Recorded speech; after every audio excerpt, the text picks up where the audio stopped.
Chapter 50. Who on earth are you? Liam trembled as he dragged himself over.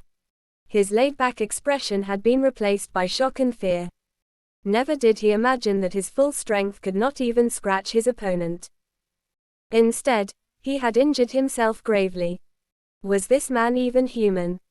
Fletcher had clearly told them he was just an ordinary martial artist. Why was he so powerful? Liam. Run away. Quickly. Noah, who was pressed against the wall, yelled out at the top of his lungs.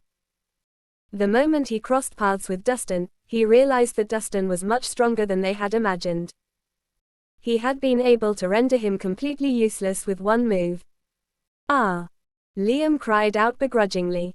Reluctantly, he abandoned his brother and ran away. He knew he couldn't save him. He didn't even have the power to fight Dustin to his death. If Dustin was a mountain, they were nothing but ants. His punch just now had completely crushed his will to fight. I have to tell Fletcher. This man is too frightening. He shouldn't be taken lightly, otherwise Fletcher will surely die. Liam's desire to survive pushed him to rush out of the parking lot. He was only focused on one thought. He had to tell his master to leave Swinton and never return.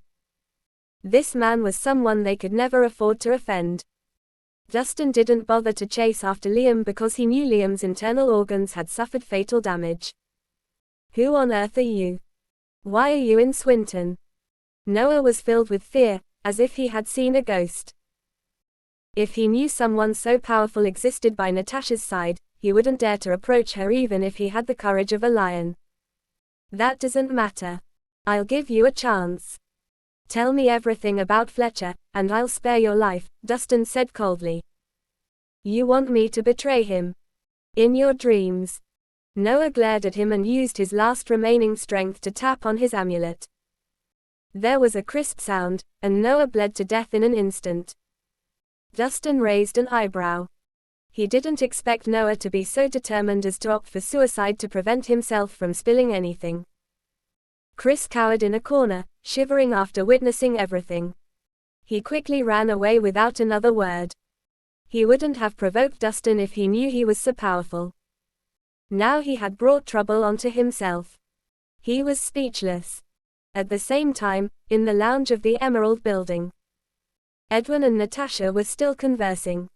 Ms. Harmon, I have some business at home. Please, excuse me. Edwin got ready to leave after the chat. Goodbye, Sir Hummer. Natasha did not intend to stop them and watched as they left. Mr. Lawson, do you have any news from your apprentices? Edwin immediately asked once they got in the car. Maybe they wanted to have a bit more fun. Don't worry, Sir Hummer.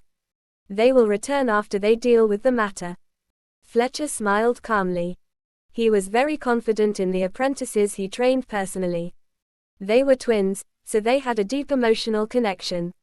Their strength doubles once united. They were undoubtedly invincible in Swinton. That would be best. Edwin nodded without another word and ordered the driver to get going. Soon, they arrived at the Hummer Villa. However, before they could settle down, a bodyguard rushed in and cried, Sir Hummer. Mr. Lawson. Liam has sustained fatal injuries. I don't think he will make it. What?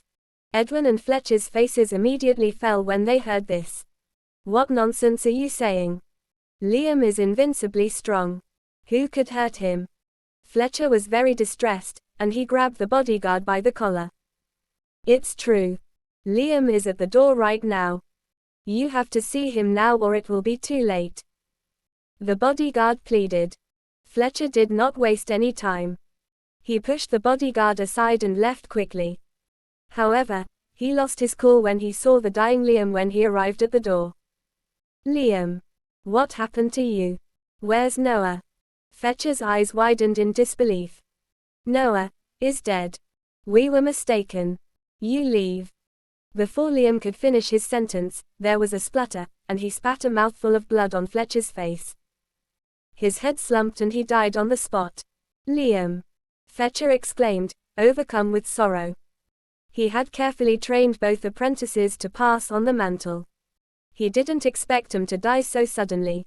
Why? Why did this happen? Who did this? Fletcher held onto the body and cried. I don't know. Liam was already in this state when we found him. The bodyguard shook his head. Mr. Lawson, Liam was very capable. How did he end up this way? Edwin walked toward him at this moment. Fletcher did not respond. He knelt down and inspected the body carefully.